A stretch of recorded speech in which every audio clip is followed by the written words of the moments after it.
Thank you.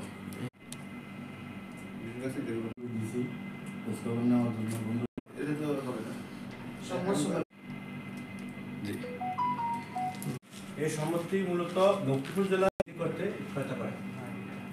তখন ছিল, তখন তো লক্ষ্মীপুর এমন ভাবে সাজাইছে, যে 2 দিন পরে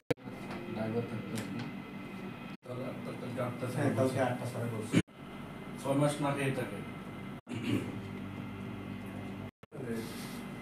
এটা বলা যায় না। স্যারের জন্য লক্ষ্মীপুর সমাজটা কি এটা উনি ওই যে পিডিএফ আবার দিছে, আমরা সবাই মিলে করে সময় দিলে বলবো বলে। আর আসলে ওই আপনার 9টা বাজে বেরোতে হয়ে যাবে হয় কাতার এম্বাসিতে, সেটা আমাদের